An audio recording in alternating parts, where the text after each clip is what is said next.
जय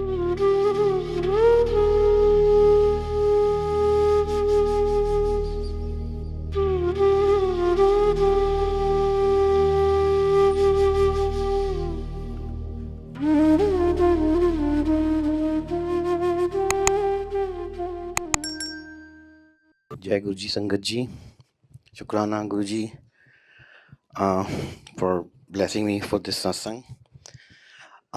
मेरे इसके ज़्यादा बहुत मेरे को हिम्मत जुटानी पड़ती है सत्संग करने के लिए, यहाँ खड़े होकर सबके सामने बात करने के लिए बड़ी हिम्मत जुटा के मैं यहाँ पे खड़ा हूँ। वैसे पार्टियों पुटियों में सबसे ज़्यादा बोलता हूँ, बट यहाँ पे आके मेरी हिम्मत बिल्कुल जवाब दे जाती है, काँप रहा होता हूँ। तो आई ट्राई माई बेस्ट, कोई भूल चूक हो जाए तो प्लीज़ मुझे माफ़ करना। तो सबसे पहले मैं अपना सत्संग शुरू करूँगा कि how I started my journey with Guru ji. I got connected with Guru ji in 2017. I was going through some very bad phases of my life. तो जनरली क्या होता है कि जब तुम्हारी ज़िंदगी में कुछ अप्स एंड डाउन्स आते हैं तो या तो तुम अपने गलत चीज़ों में चले जाते हो, और या फिर कहते हैं कि चिंता ना करो चिंतन करो। तो कई जो लकी लोग होते हैं वो चिंतन में लग जाते हैं, उनको गुरु अपने पास बुला लेते हैं। तो मेरे साथ भी शायद कुछ ऐसा ही हुआ। मैं बहुत बुरे फेज से चल रहा था और ऑलमोस्ट गलत रास्ते पे चलने लग गया था। बट उसी टाइम पे मेरे को सोनी आंटी मिली और उन्होंने बोला कि आप गुरुजी के मंदिर आओ और मतलब आपको बहुत सुकून मिलेगा। तो मैंने आना शुरू किया। तो पहले तो गुरुद्वारे बचपन से जाते रहते थे, तो शब्द गुरबानी थोड़ा वो सुनते थे। तो जब यहाँ आया तो शब्द गुरबानी चल रही थी, बड़ा अच्छा लगा। और बट बैठ भी गया वहाँ पे। और पर क्या हुआ जब एंड में जब जैसे मैं आप सत्संग कर रहा हूँ तो तब भी सत्संग होते थे, तो वो मेरे को बड़ा अजीब लगा। तो एंड में मैंने तो सोनी आंटी को तुमने पूछा कैसा लगा आपको, तो मैंने कहा बाकी को ठीक लगा, बट ये खड़े होके लोग ऐसे मतलब कौन से गुरु हैं जो जिनको ऐसे मतलब चाहिए होता है सुनने के लिए, लाइक ना। तो उन्होंने समझाया नहीं, ये तो लाइक सब अपने अपने शेयर करते हैं एक्सपीरियंसेस। तो बट मेरे को बड़ा अजीब लगा, मैं हंसी मजाक बना के चला गया। तो फिर उन्होंने दोबारा एक वही बुलाया कि आओ आप दोबारा आओ। फिर मैं आया, फिर मेरे को वही अजीब लगा, फिर मैं चला गया। तो तीसरी बार उन्होंने कहा अब मत आना, आप आए मजाक उड़ाने आते हो तो अब आना ही मत इधर। तो फिर मैं काफ़ी महीनों तक नहीं आया। तो फिर एक दिन, वैसे तो पता नहीं शायद मैं ज़्यादा पापी हूँ या वड़ेवर, मेरे को कभी कोई खुशबू नहीं आई गुरुजी की। मेरे को कभी कुछ वो लोग देखते हैं इधर उधर, कुछ मेरे को वो भी नज़र नहीं आए कभी, और मेरे को कभी सपने में भी नहीं आए। बट आई डोंट नो पापी हूँ या शायद ज़रूरत नहीं है गुरुजी को लगता हो, मुझे नहीं पता। बट उसके बाद क्या हुआ कि 5-6 महीने में नहीं आया। तो मेरे को अचानक एक दिन विजन आया सिर्फ गुरुजी का। कोई सपना नहीं आया, कोई कुछ नहीं, बस ऐसे ही बैठा हुआ था। एक बहुत विजन आया कि बहुत ऐसे बहुत लंबे चौड़े गुरुजी वहाँ पे हैं और बार बार ऐसे ऐसे कर रहे हैं, बस इतना ही मेरे को विजन आया। तो मैंने मन में सोचा याद हो मुझे कह रहे हैं भाई हम तो मेरे दरबार पे ना आई या तू आ जा। तो वो समझ नहीं आया। बट उसके बाद फिर मैं लंदन चला गया, मेरा भाई रहता है वहाँ पे। तो लकीली पता नहीं कैसे coincidentally, I don't know, coincident तो नहीं होते गुरुजी के दरबार में, बट मैं उसकी गाड़ी में बैठा और उसकी गाड़ी में सारे गुरुजी के शब्द भजन चलने शुरू हो गए जो यहाँ पे मंदिर में चलते थे। तो तब मुझे लगा, और पूरा टाइम वहाँ पे मैं 1 हफ्ता था, वो मेरा भाई भी और मैं भी बस गुरुजी के भजन सुनते रहे। और फिर जब मैं वापस कर रहे हैं तो आप आना, और मैंने कहा नहीं है मैं तो चल नहीं सकता, सॉकर कहाँ से खेलूँगा। तो वो कहते तो अच्छा आके बैठ के देख लियो। फिर मैं गया और वहाँ पे टांग में कोई प्रॉब्लम भी है, और तब तक रियलाइज़ नहीं हुआ था कि वो गुरुजी ने तो सुन लिया। और जब मैं वापस आया इंडिया से तब बैठा गुरुजी के दरबार में, तब मैंने कहा वो यार तो टांग गुरुजी ने बिल्कुल एकदम ठीक कर दी है। तो सब कहते थे और वो मैंने खुद एक्सपीरियंस किया। तो तब मेरा पहली बारी जिस चीज़ का मैं मजाक बनाता था, मैंने उनको बोला कि मुझे सत्संग करना है, और मैं वहाँ पे खड़े हो गया, क्योंकि तब समझ में आई कि ये सत्संग की वैल्यू क्या है और लोगों को क्या क्या मिलता है और वो कैसे कैसे शेयर करते हैं। और उसी में लोगों को सारी संगत को मैसेजेस भी मिल जाते हैं। तो आज मैं वैसे ना कई चीज़ें भूल जाता हूँ, तो मैं थोड़ा सा लिख के भी लाया हूँ। तो उसके बाद कहते हैं कि लाइक उस मैं ओक्टी वाले मंदिर में जाता रहा हूँ। तो वहाँ पे सेवा शुरू में जब मैं आता था तो बड़ी मुश्किल से मिलती थी। तो वहाँ पे ना वो पहनते हैं जो गले में सेवादार। तो बस मैंने गुरुजी को रोज मांगता था कि ये गोल्ड मेडल मुझे भी चाहिए। तो मैं मांगता था, लिखवाता था रोज सेवा के लिए, बट नहीं मिलती थी सेवा। तो मतलब अब मुझे नहीं पता कैसे सेवा कैसे मिलती है, क्या होता है, बट उस टाइम पे सेवा बहुत मुश्किल से मिलती थी। और सेवा की बहुत मतलब छोटी छोटी सेवा की भी बहुत वैल्यू थी मतलब उस टाइम पे। तो अब मुझे नहीं पता अब कैसे है, सबका सबका अपना अपना एक्सपीरियंस होता है। बट मैं 1 साल तक कोशिश करता रहा, लिखवाता रहा, नहीं मिली सेवा। फिर एक दिन छोटी सी सेवा मिली। छोटी, खैर सेवा छोटी बड़ी नहीं होती, मतलब रैक्स बाहर और अंदर रखने की सेवा मिली मेरे को।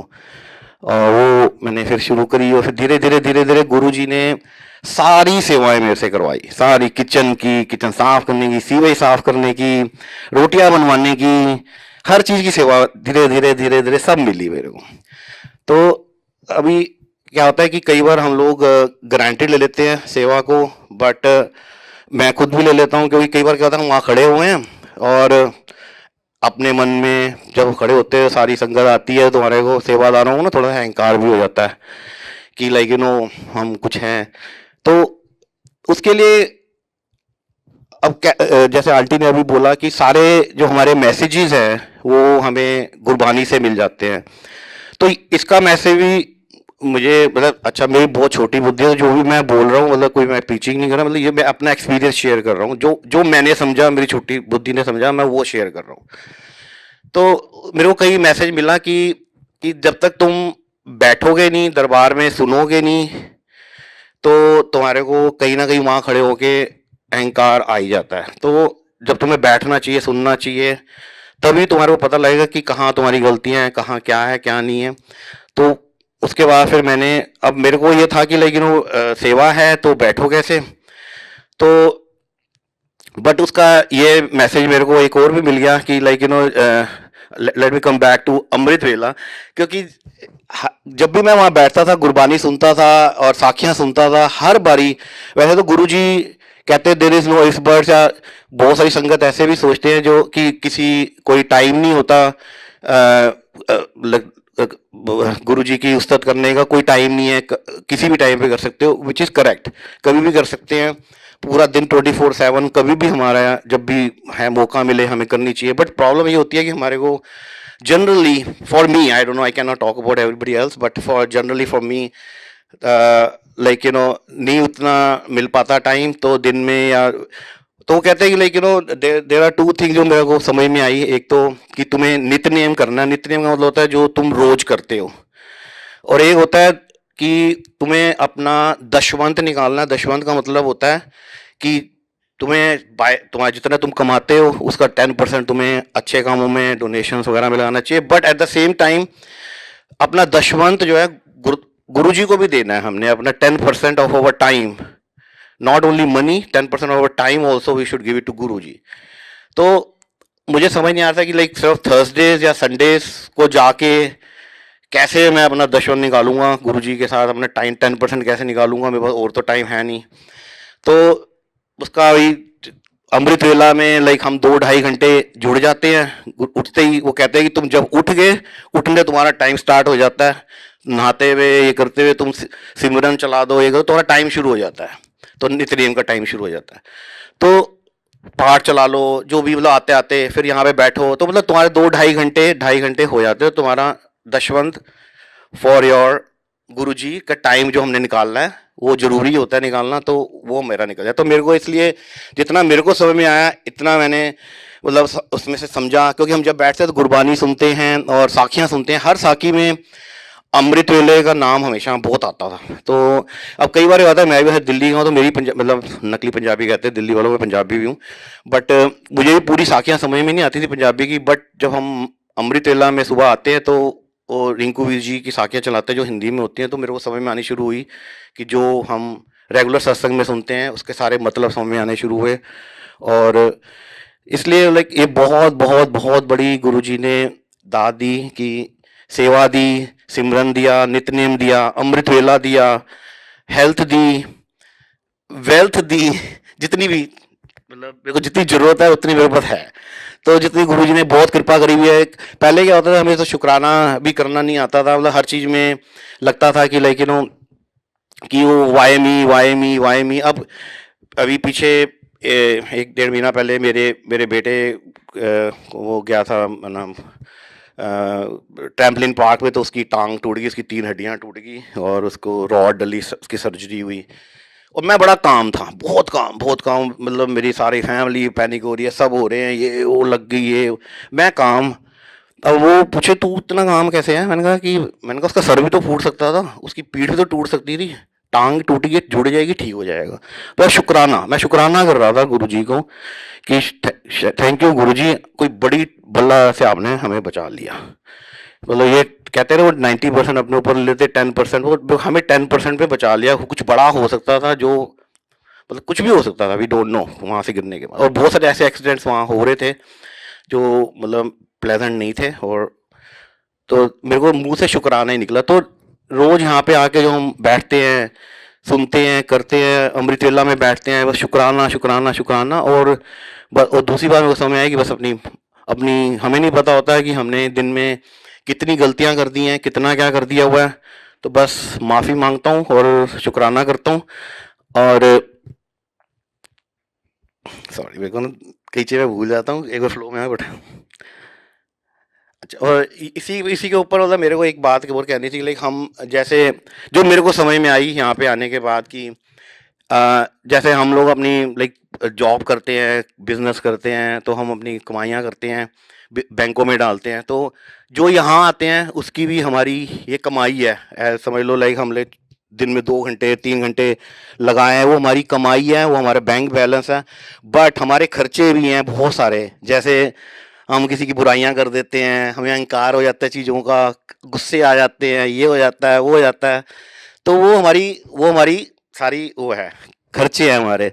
तो अब हमें अगर हमारा कमाई अगर 1 रुपए की नहीं है और खर्चे 2 रुपए के हैं, तो फिर मुश्किल हो जाता है। तो जब से यहाँ आना शुरू किया, एटलीस्ट इतना होता है कि चलो कि लाइक अगर हमारी कमाई हो रही है, खर्चे भी हो रहे हैं, तो नेगेटिव में नहीं आ रहा। पहले हमारा ये होता था कि हम हमेशा नेगेटिव में ही जाते थे। तो हम हमेशा कोसते रहते थे कि वाई मी, वाई ऐसे, वाई दैट, वाई। अब क्या हो रहा है कि एटलीस्ट चलो 5 पैसे की कमाई कहीं हो रही है, तो गुरुजी कहीं ना कहीं हमें सही रास्ता दिखा रहे हैं। तो पहले हमेशा यही रोते रहता था कि लाइक ये क्यों, वैसे क्यों हुआ, मैंने ये क्यों हो गया, मेरे साथ ऐसा क्यों हो गया। बट अब वैसा नहीं होता, क्योंकि थोड़ी बैठे हैं, आ रहे हैं, कुछ अमृत वेला में बैठे हैं, तो कुछ ना कहीं शायद कुछ सेविंग हो रही है। तो शायद अपने आप रास्ते खुलते जाते हैं, अपने आप रास्ते बनते जाते हैं। ज़्यादा या कम वो मुझे नहीं पता, किसकी कैसे कनेक्शन होता है, किसका कैसे किसकी कैसी कमाई होती है, उसके ऊपर डिपेंड करता है। तो जितनी मेरी कमाई होगी उतना मेरे को मिलेगा। तो तो ये सब चीज़ें जो हैं अमृत वेला में आने के बाद और गुरुजी के दरबार में बैठने के बाद जो जो हम लोग रोज साखियाँ सुनते हैं, कई बार कई संगत को लगता होगा कि लेकिन कि समझ नहीं आ रही, ये नहीं आ रहा, बट कोई एक शब्द भी उसमें से कुछ समझ में आ जाता है, तो वो एकदम दिमाग में घुस जाता है। जैसे ये सब चीज़ें मेरे को नहीं पता थी, नित्य नेम क्या होता है या ये क्या होता है, सब यही इन्हीं इन सुन के ही सब समझ में आया है। उसके पहले मेरे को तो कुछ नहीं पता था, लाइक हम तो गुरुद्वारे भी सब लंगर करने ही जाते थे, तो वहाँ मतलब हमें कुछ नहीं पता होता था। तो मैं सबसे ये गुजारिश करूँगा कि आप जितना आ सको गुरु जी के दरबार में आओ, अमृत वेला में आओ। और हम लोग ने यहाँ पे किलवर में लाइक 24 दिसंबर से एवरी डे हम लोग करते हैं अमृत वेला। यहाँ पे 3:45 से शुरू हो जाता है जपजी साहिब से, और फिर उसके बाद पूरा चलती है साखियाँ और शबद चलते हैं। तो आप आओ, मेरी मेरी तो लाइफ चेंज हुई है। आप भी कोशिश करो आने की और देखो आपकी लाइफ भी कैसे बिल्कुल 180 डिग्री टर्न हो जाती है। तो शुक्राना गुरुजी फॉर एवरीथिंग। थैंक यू संगत जी।